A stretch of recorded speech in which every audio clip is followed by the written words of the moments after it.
नमस्कार दोस्तों। आइए सुनते हैं सुदर्शन जी की लिखी कहानी हार की जीत।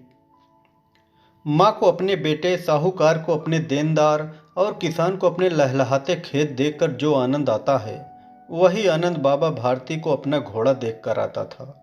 भगवत भजन से जो समय बचता वह घोड़े को अर्पण हो जाता। वह घोड़ा बड़ा सुंदर था, बड़ा बलवान।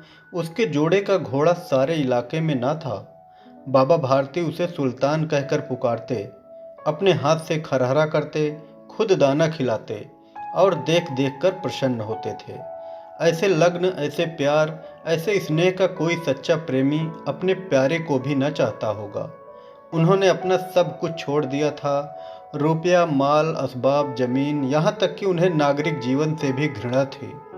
अपना गांव से बाहर एक छोटे से मंदिर में रहते और भगवान का भजन करते। परंतु सुल्तान से बिछड़ने की वेदना उनके लिए असह्य थी। मैं उसके बिना नहीं रह सकूंगा। उन्हें ऐसी भ्रांति सी हो गई थी। वे उसकी चाल पर लट्टू थे। कहते, ऐसे चलता है जैसे मोर घनघटा को देखकर नाच रहा हो। गांवों के लोग इस प्रेम को देखकर चकित थे।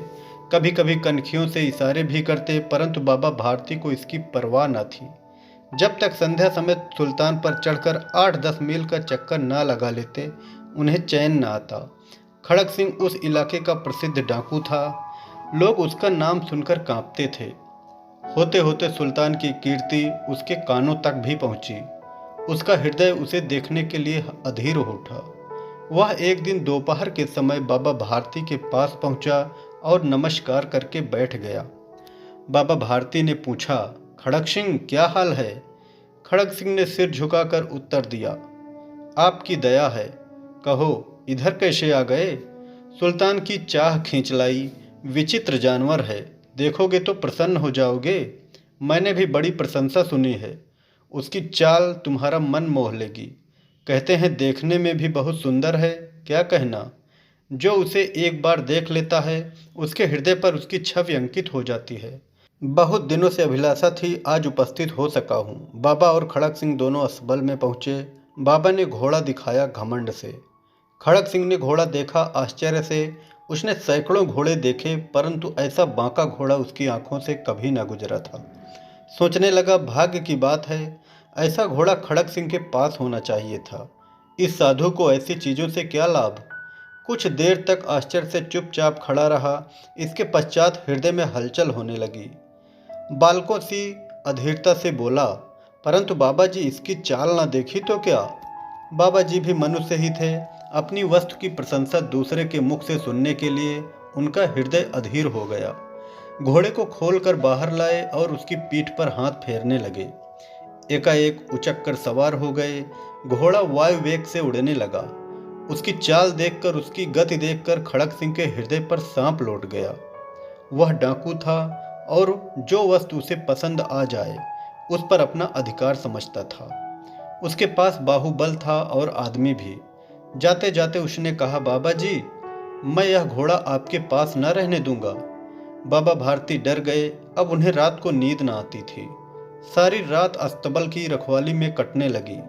प्रति क्षण खड़क सिंह का भय लगा रहता, परंतु कई मास बीत गए और वह ना आया।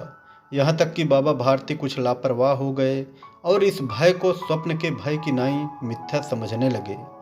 संध्या का समय था। बाबा भारती सुल्तान की पीठ पर सवार होकर घूमने जा रहे थे।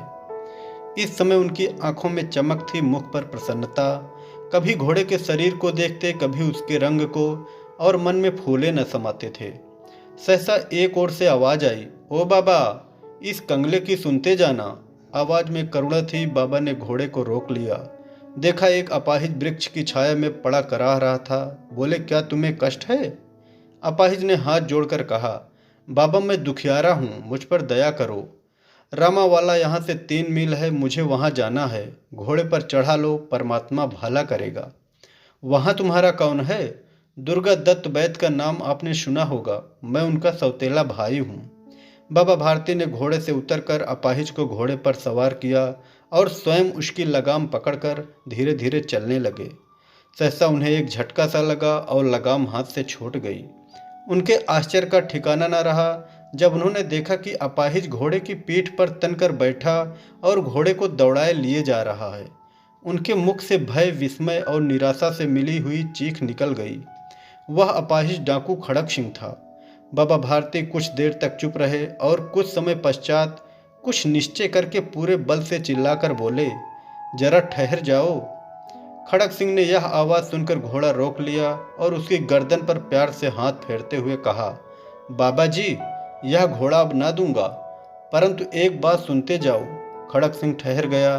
बाबा भारती ने निकट जाकर उसकी ओर ऐसी आंखों से देखा जैसे बकरा कसाई की ओर देखता है और कहा, यह घोड़ा तुम्हारा हो चुका है।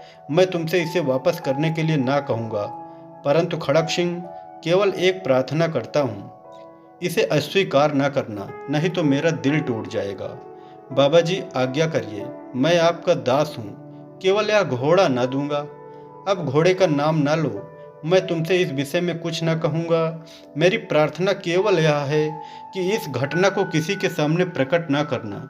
खड़क सिंह का मुंह आश्चर्य से खुला रह गया। उसका विचार था कि उसे घोड़े को लेकर यहाँ से भागना पड़ेगा, परंतु बाबा भारती ने स्वयं उसे कहा कि इस घटना को किसी के सामने प्रकट ना करना, इससे क्या प्रयोजन सिद्ध हो सकता है।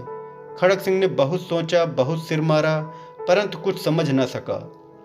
हार कर उसने अपनी आंखें बाबा भारती के मुख पर गड़ा दी और पूछा, बाबा जी, इसमें आपको क्या डर है? सुनकर बाबा भारती ने उत्तर दिया, लोगों को यदि इस घटना का पता लग गया तो वो किसी गरीब पर विश्वास ना करेंगे। और यह कहते कहते उन्होंने सुल्तान की ओर इस तरह मुंह मोड़ लिया जैसे उनका उससे कभी कोई संबंध ही ना रहा हो। बाबा भारती चले गए, परंतु उनके शब्द खड़क सिंह के कानों में उसी प्रकार गूंज रहे थे। सोचता था, कैसे ऊंचे विचार हैं, कैसा पवित्र भाव है। उन्हें इस घोड़े से प्रेम था। इसे देखकर उनका मुख फूल की नाई खिल जाता था। कहते थे, इसके बिना मैं रह न सकूंगा। इसकी रखवाली में वे कई रात सोए नहीं, भजन भक्ति न कर रखवाली करते रहे, परंतु आज उनके मुख पर दुख की रेखा तक दिखाई न पड़ती थी। उन्हें केवल यह ख्याल था कि कहीं लोग गरीबों पर विश्वास करना न छोड़ दें। उन्होंने अपनी निज की हानि को मनुष्यता की हानि पर न्यौछावर कर दिया। ऐसा मनुष्य मनुष्य नहीं, देवता है। रात्रि के अंधकार में खड़क सिंह बाबा भारती के मंदिर पहुंचा। चारों ओर सन्नाटा था। आकाश पर तारे टिमटिमा रहे थे। थोड़ी दूर पर गांवों के कुत्ते भौंक रहे थे। मंदिर के अंदर कोई शब्द सुनाई न देता था। खड़क सिंह सुल्तान की बाग पकड़ते हुए था। वह धीरे धीरे अस्तबल के फाटक पर पहुंचा। फाटक किसी वियोग की आंखों की तरह चौपट खुला था। किसी समय वहां बाबा भारती स्वयं लाठी लेकर पहरा देते थे, परंतु आज उन्हें किसी की चोरी, किसी डाके का भय न था। हानि ने उन्हें हानि की तरफ से बेपरवाह कर दिया था। खड़क सिंह ने आगे बढ़कर सुल्तान को उसके स्थान पर बांध दिया और बाहर निकलकर सावधानी से फाटक बंद कर दिया। इस समय उसकी आंखों में नेकी के आंसू थे। अंधकार में रात्रि ने तीसरा पहर समाप्त किया और चौथा पहर आरंभ होते ही बाबा भारती ने अपनी कुटिया से बाहर निकल ठंडे जल से स्नान किया। उसके पश्चात इस प्रकार जैसे कोई स्वप्न में चल रहा हो, उनके पांव अस्तबल की ओर मुड़े, परंतु फाटक पर पहुंचकर उनको अपनी भूल प्रतीत हुई। साथ ही घोर निराशा ने पांवों को मन भर का भारी बना दिया। वे वहीं रुक गए। घोड़े ने अपने स्वामी के पांवों की चाप को पहचान लिया और जोर से हिनहिनाया। अब बाबा भारती दौड़ते हुए अंदर घुसे और अपने घोड़े के गले से लिपटकर इस प्रकार रोने लगे जैसे बिछड़ा हुआ पिता चिरकाल के पश्चात पुत्र से मिलकर रोता है। बार बार उसकी पीठ पर हाथ फेरते, बार बार उसके मुंह पर थपकियां देते और कहते थे, अब कोई गरीबों की सहायता से मुंह न मोड़ेगा। थोड़ी देर के बाद जब वह अस्तबल से बाहर निकले तो उनकी आंखों से आंसू बह रहे थे। ये आंसू उसी भूमि पर ठीक उसी जगह गिरे रहे थे जहां बाहर निकलने के बाद खड़क सिंह खड़ा रोया था। दोनों के आंसुओं का उसी भूमि की मिट्टी पर परस्पर मिलाप हो गया। कहानी कैसी लगी कमेंट में ज़रूर बताएं।